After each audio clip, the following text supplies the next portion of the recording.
La gárgola suicida.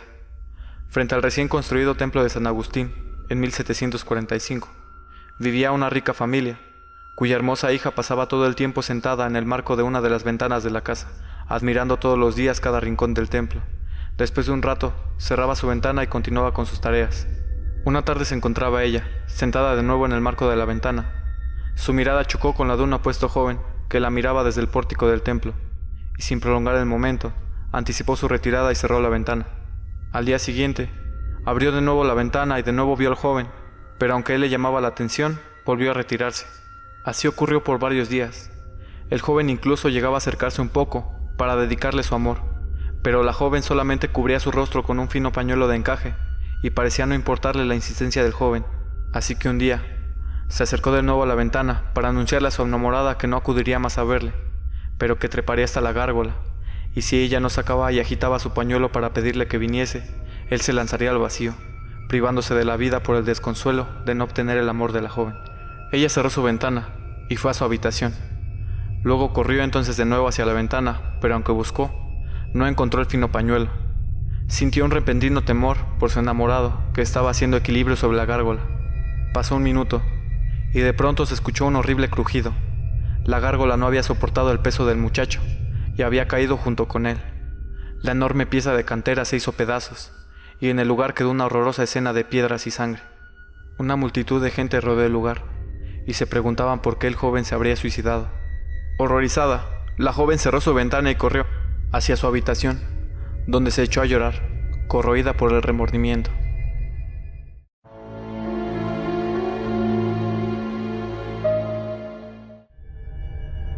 Don Bartolo. Cuenta la leyenda que a mediados del siglo XVII vivía en la actual calle de Pasteur Don Bartolo Zanadeta, el segoviano, que vivía únicamente acompañado por su hermana. Llevaban ambos una vida con holgura y desahogo, y las malas lenguas decían que Don Bartolo estaba enamorado de su hermana. Don Bartolo realizaba una fiesta cada año, con motivo de su cumpleaños, en la cual hacía un brindis por la señora mi hermana, mi ánima, y por el 20 de mayo de 1701, al ser una fecha muy lejana, ya que esta celebración se realizó en 1651. Nadie en la concurrencia preguntaba el motivo de este brindis. Llegada la noche del 20 de mayo de 1701, se escuchó una fuerte detonación, apareciendo sobre la ciudad un fulgor rojo momentáneo, seguido de un profundo silencio. Ninguno de los vecinos supo el motivo de esto, sino hasta el día siguiente, cuando, siendo ya bastante tarde, ningún habitante de la casa de Don Bartolo salía de ella. Se dio parte a la policía, y forzando la puerta, entraron a investigar para encontrarse con una escena espeluznante. Al pie de la cama yacía el cadáver de la hermana del segoviano, estrangulada por él mismo. Pegado en el techo estaba Don Bartolo, carbonizado, pidiendo misericordia a Dios. Se realizó un exorcismo, logrando que Don Bartolo se despegara de las vigas del techo y cayera inerte. Tenía en sus manos un rótulo que decía: castigado así por hipócrita, asesino y ladrón. En su guardarropa se encontró una escritura de papel negro con caracteres blancos, en la cual se leía un contrato entre Don Bartolo y Satanás, vendiéndole a aquel su alma a los 50 años de celebrado, a cambio de riquezas, honores y placeres. Este plazo expiraba el 20 de mayo de 1701. Se cree que el segoviano llevó a cabo este pacto para llenar a su hermana de lujos, y que así no tuviera que buscar a otro hombre. Durante mucho tiempo, esta casa estuvo deshabitada, debido a las múltiples apariciones y espantos que ocurrían. Actualmente, alberga la Secretaría de Educación Pública.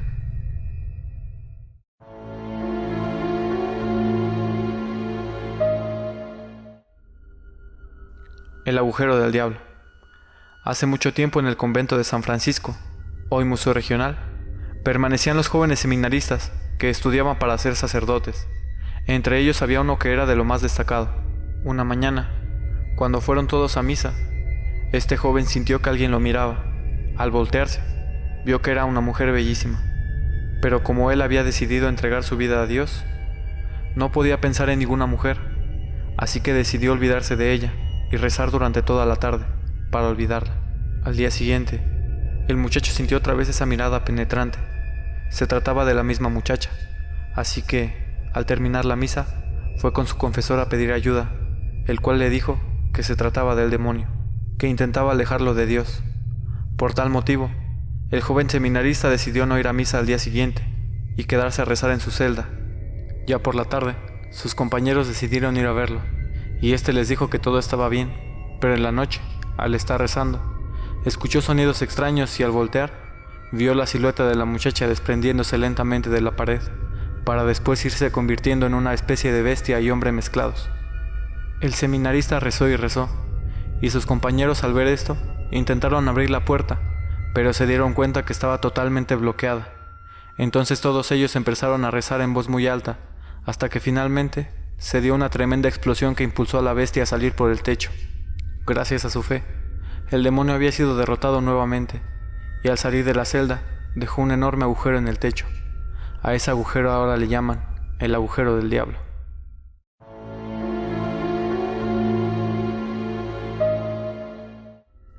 La sombra de Maximiliano. En la época en que Maximiliano fue emperador de México y después fusilado en el Cerro de las Campanas, estuvo temporalmente prisionero en el convento de la Santa Cruz. En ese entonces, el panteón que tiene la iglesia se utilizaba para enterrar a la gente de aquella zona, y el campo santanero que allí trabajaba se llamaba Simón. Su turno empezaba a las 6 de la mañana y terminaba a las 6 de la tarde. Un día, mientras Simón hacía sus labores, oyó que alguien lo llamaba. «¡Hey, Simón!». Él volteó, pero no había nadie, y después lo volvió a oír, pero en el momento que volteó, vio a una sombra que no podía ver su rostro. Entonces Simón salió corriendo del panteón hacia su casa, y no quiso salir de ahí hasta la mañana siguiente, cuando pensó que solo había sido su imaginación, ya que se encontraba muy cansado ese día. Cuando dieron las 6 de la tarde, Simón volvió a ver que le llamaban, y al voltear, vio la misma figura, a lo lejos. Su primera intención fue correr, pero sus piernas no le respondían, y la sombra se acercaba más y más. Al llegar la sombra hasta Simón, ésta levantó el brazo y depositó algo en la mano del hombre, mientras que él pudo ver su mano huesuda y sin piel, pero no pudo verle el rostro. Después cerró su mano, empuñando lo que el espectro le dio, y cayó desmayado. Al día siguiente, los amigos de Simón fueron a verla, ya que el cementerio estaba cerrado, cosa que les extrañó, pues él era muy puntual. Después de saltar la reja, comenzaron a buscarlo, y lo encontraron inconsciente sobre el pasto, de modo que lo llevaron de inmediato al hospital, pero no pudieron abrir su mano, que estaba cerrada en forma de puño. A los 3 días, Simón volvió en sí, y sus amigos no le creyeron la historia que les contó, mas cuando le pidieron abrir su mano, Simón les mostró lo que el fantasma le había entregado.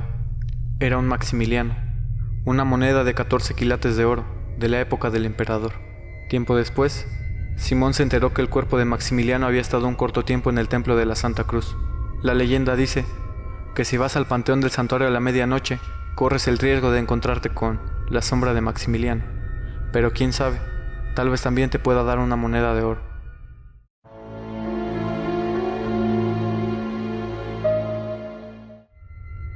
Claudia Mijangos, la hiena de Querétaro. Claudia Mijangos nació en Mazatlán, Sinaloa, en el año de 1956. Estudió la carrera de comercio y fue elegida reina de belleza en su natal Mazatlán. Cuando sus padres murieron, le dejaron una gran herencia.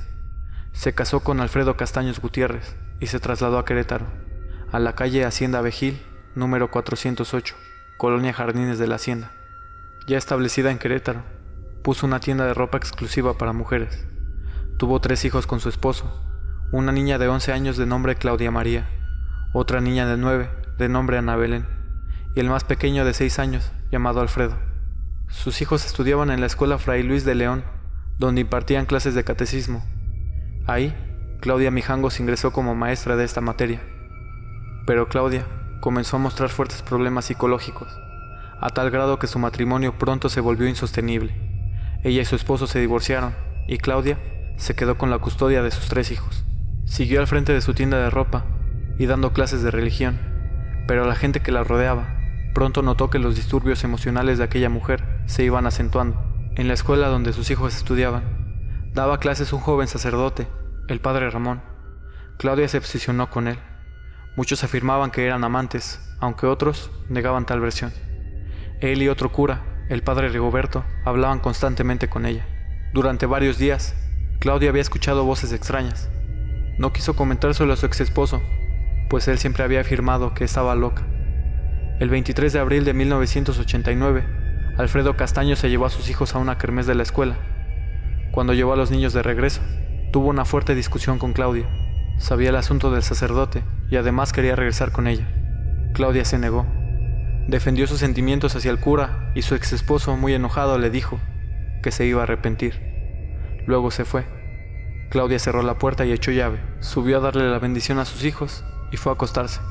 Unas horas después, el 24 de abril de 1989, aproximadamente a las 5 horas, cuando aún faltaba un buen rato para que amaneciera, Claudia Mijangos se despertó. Las voces en su cabeza eran tan fuertes que habían interrumpido su sueño.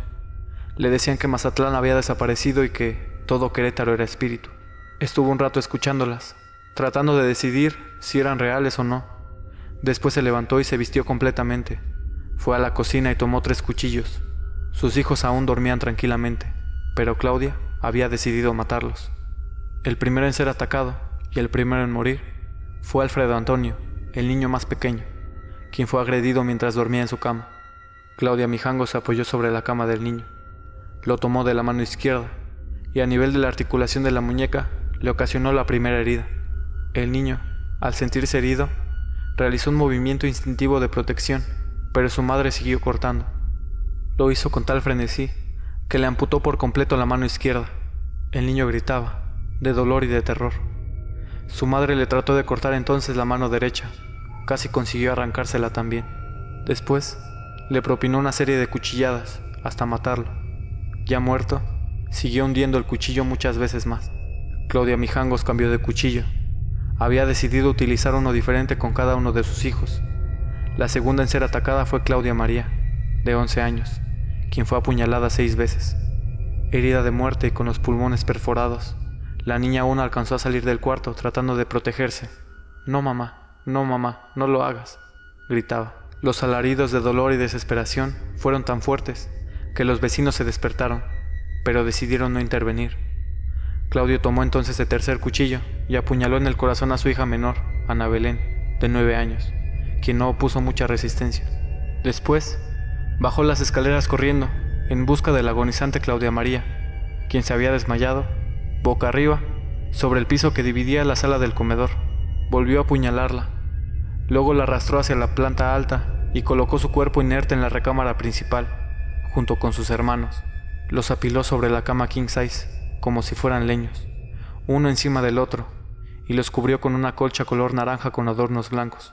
Limpió 2 de los cuchillos, tomó el tercero y se hizo cortes en las muñecas y en el pecho, tratando de suicidarse.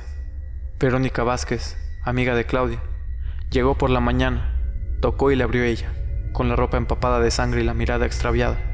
Verónica entró a la casa, pues supuso que su amiga había sido atacada. Luego vio los cadáveres.